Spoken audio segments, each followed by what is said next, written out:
국내 최초 프리미엄 남성 활력제 막스그라.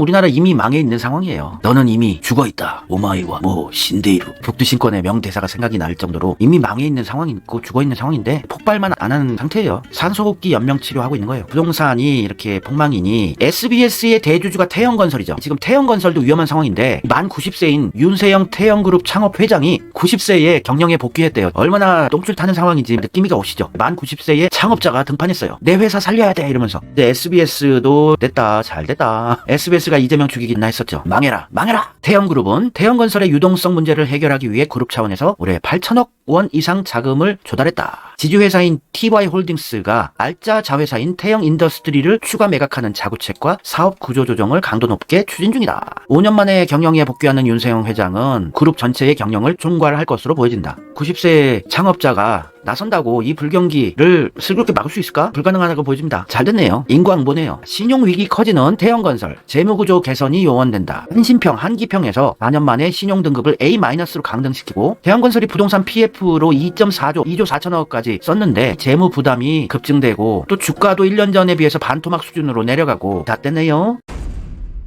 그러게 이재명한테 줄 서서 이재명 대통령 만들고 건설 경기 다시 키우고 종전선언 이재명 같은 사람을 밀어줘서 종전선언하면 북한 개발한다고 이런 건설사들 다 북진할 거 아니에요. 그럼 대박 나는 거예요. 재개발이다 재건축이다 짜잘한 거 한다고 정치 쪽에 줄 서고 뇌물 날르고 이런 거 안 해도 됩니다. 전 세계에서 대한민국 건설사들 다 투자해줘요. 주가 폭등입니다. 2배 3배 막 올라요. 왜 진보 이재명 쪽에 건설사들은 붙어서 거대한 종전선언을 같이 밀어나가야지 왜 이렇게 보수나 신문 적폐들한테 줄 서가지고 짜잘한 돈 벌려고 합니까? 이제 마음 고쳐먹어야 돼요. 건설사들도 큰 그릇을 봐야죠. 큰 미래 종전선언해서 북한의 모든 도로, 교량, 철도, SOC 있죠. 사회 간접자본 이런 거 다 새로 깔고 아파트 단지도 놓고 공단도 수십 개 다 개발하고 또 러시아랑 협업해서 시베리아 사업에도 다 진출하고 이러면은 떼돈 버는 거죠. 왜 이렇게 정치 쪽에 줄 서고 뇌물 줘가지고 짜잘한 단지 개발이나 하고 있습니까? 이제 밥그릇도 별로 없어요. 국내 예 개발할 때도 별로 없고 나라 하나가 생기는 건데 거대한 꿈을 꿔야 돼요. 건설사 회장님들. 이재명이 일은 진짜 기똥차게 잘합니다. 이재명 성남시장 경기도지사 할 때 같이 일해봤던 기업인들이 진짜 일 잘한다고 1등으로 뽑아줬어요. 이재명이 뇌물 같은 거 안 받고도 민원 같은 거 불만인 것들 좀 얘기하면 금세 바로 해결해준다고. 그러면 기업 하시는 분들은 이재명을 밀어야지 무슨 지금 문재인 이런 친문이나 보수 쪽에 줄을 씁니까?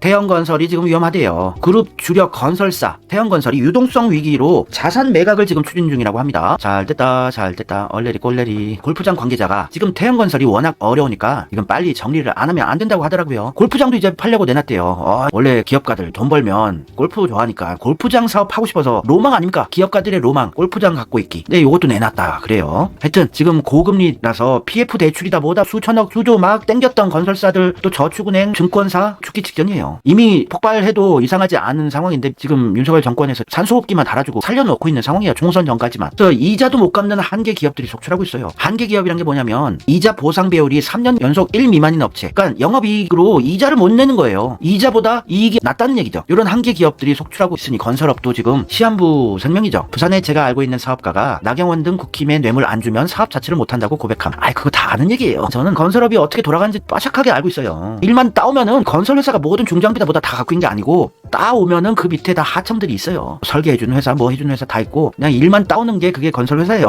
예전에 그랬는데 지금 그래도 규모가 좋아졌지만 그래서 정치 쪽에 줄 대려고 난리예요. 다 건설회사들은 다 그래요 원래.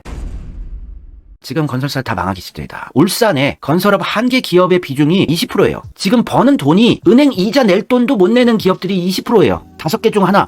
울산 또 대구도 된 상황이고 울산도 위험해요. 대구 다음에 울산, 부산 이쪽도 다 위험해요. 국내힘이 지배하는 세상은 지옥이 될 겁니다. 죄송합니다만 그쪽에 사신 분들 대구는 진짜 지옥 될 거예요. 내년 4월 총선 이후에 민주당이 압승하게 되면. 건설업계 관계자의 인터뷰예요. 대출을 냈는데 기한 내에 못 갚아가지고 법대로 하라고 버틴다. 그래서 대출을 또 내준대요. 대출은 또 내주는 거예요. 살려둬야 되니까. 그 대출 낸 자금 가지고 대출 이자를 갚아주고 있어요. 황당한 상황이에요. 건설회사들. 대출해서 또 이자를 내고 있고 시간 벌기 버티기 작업하는 건데 내년에도 경기가 더 안 좋다고 다들 예측을 하고 있는데 그 은행이자 과연 얼마나 빚을 내서 버틸 수 있을까. 지난해에 건설회사 10곳 중에 4곳이 잠재적 부실기업이었어요. 지난해 40%가 부실기업인데 지금은 50% 넘었겠죠. 암담한 현실입니다. 이렇게 쉽게 망해가는 나라가 될 수가 있나.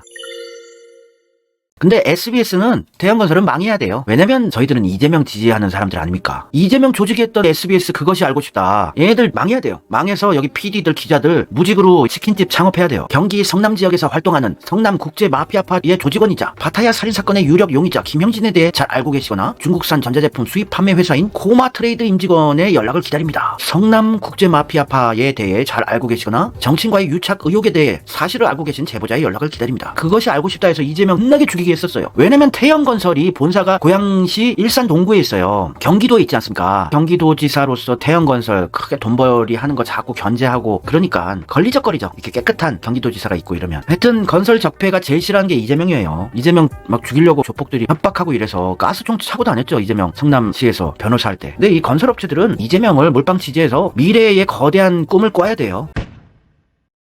과거에 또 이명박 정권의 4대강 사업을 찬양하기 위해서 지지해주기 위해서 SBS 대국민 약속 물은 생명이다 이런 걸로 4대강 사업이 필요하다 구라를 쳤어요. 우리나라가 물 부족 국가다 이런 가짜뉴스들 자꾸 퍼뜨리고 요게 SBS의 업적이에요. 권력에 줄을 서서 돈벌이를 좀 하려고 그랬었죠. SBS는 과거가 들어온 애들입니다. 또 박근혜 정권 때도 박근혜 어떻게든 찬양해주기 열심히 했었습니다. 우리나라 물 부족 국가 아니에요. 아니란게요. 그게 전형적인 가짜뉴스에 선동되었던 케이스죠. 우리나라 물 부족 국가 아닙니다. 강 많아요. 강수량도 많고